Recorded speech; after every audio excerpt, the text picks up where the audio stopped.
And here comes Senator Tim Scott right now. That is going to play out overnight. Senator Tim Scott from the great state of South Carolina.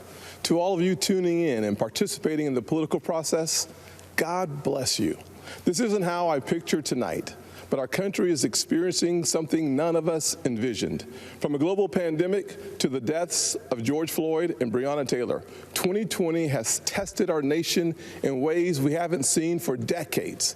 But regardless of the challenges presented to us, every 4 years, Americans come together to vote, to share stories of what makes our nation strong and the lessons we have learned that can strengthen it for further generations. Because while this election is between Donald Trump and Joe Biden, it is not solely about Donald Trump and Joe Biden. It's about the promise of America. It's about you and me, our challenges and heartbreaks, hopes and dreams.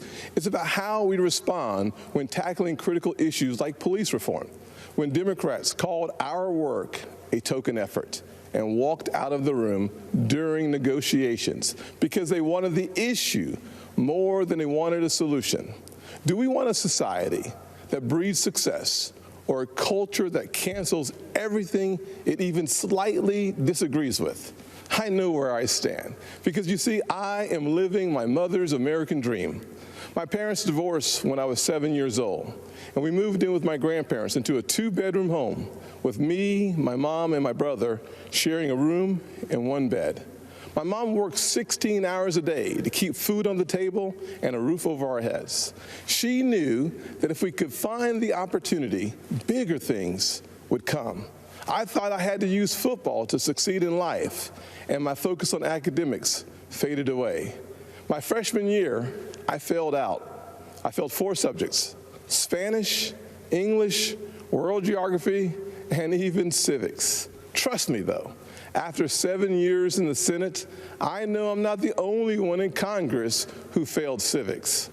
But even while I was failing the 9th grade, my mother always said to me, "Timmy, if you would just shoot for the moon, even if you miss, you'll be among the stars." She never lost faith in me, even when I lost faith in myself. Because of her encouragement, I went to summer school and caught up. The next year, I met my mentor, John Moniz, a Chick-fil-A operator. John saw something in me that I could not see in myself and started teaching me valuable life lessons. Like having a job would be a good thing, but creating jobs would be even better. That having an income could change my lifestyle, but creating a profit could change my community.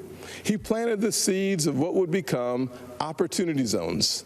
This initiative that the president and I worked together on is now bringing more than $75 billion of private sector investment into distressed communities. I took those lessons to heart and started putting the pieces of my life back together. I realized a quality education is the closest thing to magic in America. That's why I fight to this day for school choice, to make sure every child in every neighborhood has a quality education. I don't care if it's a public, private, charter, virtual, or a homeschool. When a parent has a choice, their kid has a better chance. And the president has fought alongside me on that.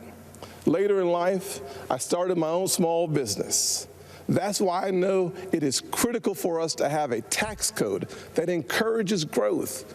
We actually saw revenues to the Treasury increase after we lowered taxes in 2017. Rest assured, the Democrats do not want you to know that. After starting my small business and spending some time in local government, I decided to run for Congress in 2010. The district is based in Charleston, South Carolina, where the Civil War started, against a son of our legendary Senator, Strom Thurmond. You may be asking yourself, how does a poor black kid from a single-parent household run and win in a race crowded with Republicans against a Thurmond? Because of the evolution of the Southern heart. In an overwhelmingly white district, the voters judged me not on the color of my skin, but on the content of my character. We live in a world that only wants you to believe in the bad news, racially, economically, and culturally polarizing news. The truth is, our nation's arc always bends back towards fairness. We are not fully where we want to be, but I thank God Almighty, we are not where we used to be. We are always striving to be better. When we stumble, and we will, we pick ourselves back up and try again. We don't give in to cancel culture or the radical and factually baseless belief that things are worse today than in the 1860s or the 1960s. We have work to do, but I believe in the goodness of America, the promise that all men and all women are created equal. And if you're watching tonight, I'm betting you do too. Over the past 4 years, we have made tremendous progress towards that promise. President Trump built the most inclusive economy ever. 7 million jobs created pre-COVID-19, and 2/3 of them went to women, African Americans, and Hispanics. The first new major effort to tackle poverty in a generation. Opportunity zones. We put hard-earned tax dollars back in people's pockets by cutting their taxes, especially for single-parent households like the one I grew up in, cutting single mothers' taxes 70% on average.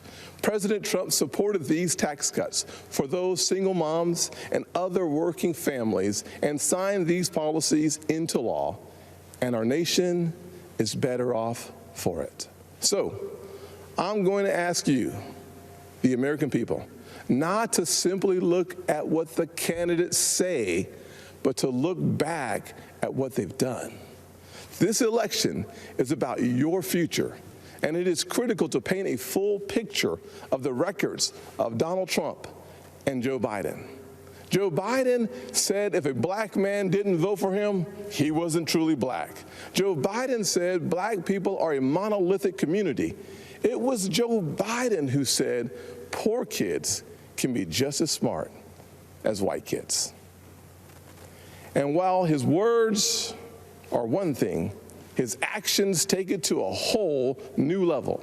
In 1994, Biden led the charge on a crime bill that put millions of black Americans behind bars. President Trump's criminal justice reform law fixed many of the disparities Biden created and made our system more fair and just for all Americans. Joe Biden also failed our nation's historically black colleges and universities, heaping blame on them as they fought to ensure our young folks had access to higher education. Once again, to clean up Joe Biden's mess, President Trump signed into law historically high funding for HBCUs, as well as a bill to give them permanent funding for the first time ever. And now Joe Biden wants to come for your pocketbooks. Unless, of course, you're a blue state millionaire. I'm serious. That's one of their solutions for the pandemic. They want to take more money from your pocket and give it to Manhattan elites and Hollywood moguls so they get a tax break. Republicans, however, passed President Trump's once-in-a-generation tax reform bill that lowered taxes for single moms, working families, and those in need. So when it comes to what Joe Biden says he'll do, look at his actions. Look at his policies. Look at what he already did and what he didn't do while he's been in Washington for 47 years. Ladies and gentlemen, people don't always see those failures because they think we're having a policy debate on two sides of an issue. That is not what is happening. Our side is working on policy, while Joe Biden's radical Democrats are trying to permanently transform what it means to be an American. Make no mistake, Joe Biden and Kamala Harris want a cultural revolution, a fundamentally different America. If we let them, They will turn our country into a socialist utopia. And history has taught us that path only leads to pain and misery, especially for hardworking people hoping to rise. Instead, we must focus on the promise of the American journey. I know that journey well. My grandfather's 99th birthday would have been tomorrow. Growing up, he had to cross the street if a white person was coming. He suffered the indignity of being forced out of school as a third grader to pick cotton, and he never learned to read or write. Yet, he lived long enough to see his grandson become the first African American to be elected to both the United States House and the United States Senate in the history of this country. Our family went from cotton to Congress in one lifetime. And that's why I believe the next American century can be better than the last. There are millions of families just like mine all across this nation, full of potential, seeking to live the American dream. And I'm here tonight to tell you that supporting the Republican ticket gives you the best chance of making that dream a reality. God bless you. And Father, please continue blessing the United States of America. God bless. Hi, everyone. George Stephanopoulos here. Thanks for checking out the ABC News YouTube channel. If you'd like to get more videos, show highlights, and watch live event coverage, click on the right over here to subscribe to our channel. And don't forget to download the ABC News app for breaking news alerts. Thanks for watching.